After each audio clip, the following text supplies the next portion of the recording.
त्याच्यामुळे परत असलेल्या भानगडीमध्ये सरकार जाणार नाही अशी मी आशा अपेक्षा बाळगतो.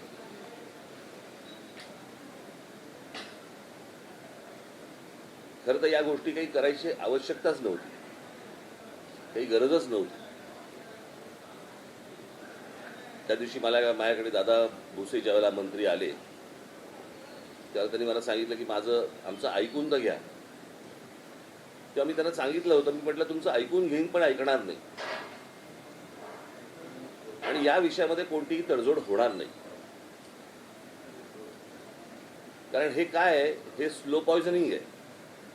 हे हळूहळू हळूहळू एक एक या गोष्टी आतमध्ये पेरायच्या आणि ते खास करून महाराष्ट्राच्याच नशिबी येणार, बाकीची राज्य कुठची ऐकणार नाहीत. आणि हा प्रयत्न त्यांनी करून पाहिला, परंतु तो त्यांच्याच मला असं वाटतं अंगाशी आला आणि त्याच्यातनं तो सगळे GR मागे घेतले गेले. आता काहीतरी ते समिती नेमतायत, कोणाची ती जाधवांची. त्यांनी समिती नेमावी, त्याचा निर्णय आणावा न आणावा याच्याशी आम्हाला काही कर्तव्य नाही आहे, परंतु परत ही गोष्ट होणार नाही एवढी सरकारने नक्की लक्षात ठेवावं. असल्या कोणत्याही गोष्टी आम्ही मान्य करणार नाही, या होणार नाहीत. आम्ही जेव्हा शिक्षण घेतलं किंवा आतापर्यंत जे शिक्षण होतं त्याच्यामध्ये साधारणपणे 5वी नंतर 6वी पासून हिंदी आणि संस्कृत वगैरे असले प्रकार विषय वगैरे होते. परंतु मी त्या दिवशी म्हटल्याप्रमाणे मुळात हिंदी आणण्याचा का ह्यांचा प्रयत्न आहे मला अजूनपर्यंत कळलेला नाही, कारण ह्यांना हिंदी येते म्हणून नसेल. परंतु हिंदी ही काही राष्ट्रभाषा नाही जी तुम्ही इतर राज्यांवरती लादावी अशी.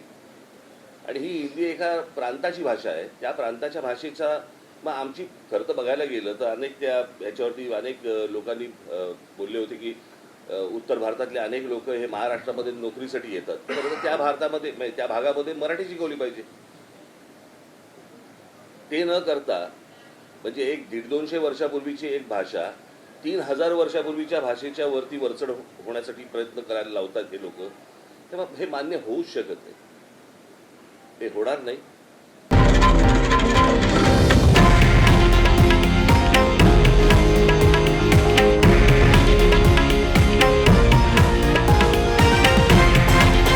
हे आहे देशातील नंबर 1 न्यूज नेटवर्क आणि आपण पाहत आहात TV9 मराठी, एकमेव.